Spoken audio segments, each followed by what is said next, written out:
संभल हिंसा पर बोलते हुए AIMIM प्रमुख ने कहा कि संभल की मस्जिद 50-100 साल पुरानी नहीं बल्कि ये 250-300 साल से ज्यादा पुरानी है और कोर्ट ने बिना मस्जिद के लोगों की बात सुने एक तरफा आदेश पारित किया। कोर्ट में सुनवाई होती है, उसी दिन ऑर्डर हो जाता है, उसी दिन सर्वे भी हो जाता है। ये तो 1948 में से ही हुआ था बाबरी मस्जिद में।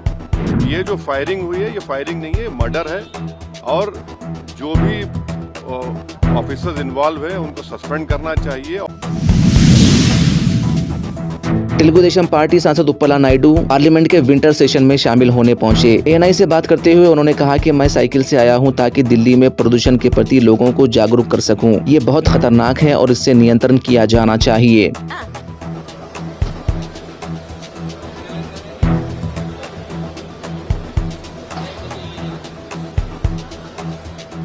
Delhi pollution control.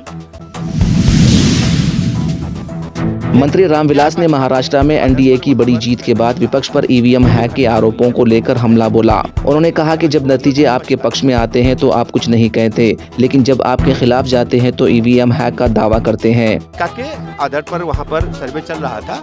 जो भी घटना हुई है वो दुखद है और पूरी घटना की जाँच होगी और निष्पक्ष कार्रवाई होगी। निष्पक्ष कार्रवाई होगी। गुजरात के वडोदरा की युवा एथलीट गरिमा व्यास ने 14 साल की उम्र में लकवे से ग्रस्त होने के बाद भी मुश्किलों को मात दी। स्पाइनल कॉर्ड इंजरी के बावजूद गरिमा ने राज्य और राज्य प्रतियोगिताओं में शानदार प्रदर्शन कर रिकॉर्ड बनाए और कई पदक अपने नाम किए। Paralyzed at the age of 14, she excelled in state and national competitions, winning multiple medals and breaking records. In October, she won gold. Jammu Kashmir के डोडा में भारी बर्फबारी के बाद पर्यटकों की संख्या में तेजी से इजाफा हुआ। बर्दवाह की खूबसूरत वादियां ताजा बर्फ की चादर में ढकी हुई है, जहां पर्यटक प्रकृति की अद्भुत सुंदरता का आनंद ले रहे हैं।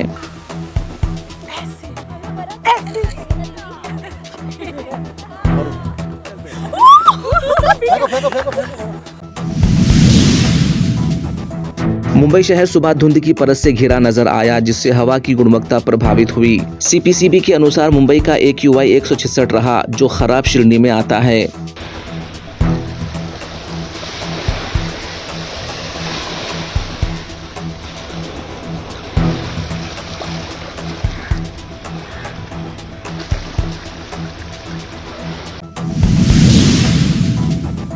सर्दियों की शुरुआत के साथ ही ताजमहल पर हल्की धुंध की परत छा गई। CPCB के अनुसार क्षेत्र की वायु गुणवत्ता मध्यम श्रेणी में है।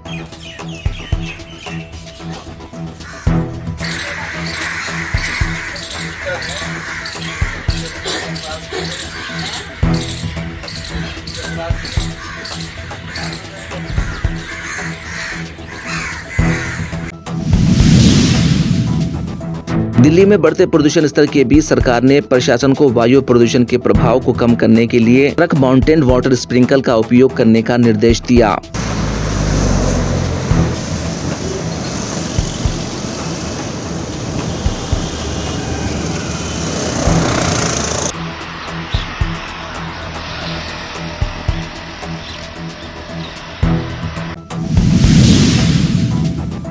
स्वदेशी मल्टी बैरल रॉकेट लॉन्चर की बढ़ती हुई मांग को देखते हुए भारत ने सक्षम पिनाका रॉकेट्स की आपूर्ति आर्मेनिया को शुरू कर दी है। DRDO द्वारा विकसित ये रॉकेट लॉन्चर हाल ही में आर्मेनिया को भेजे गए।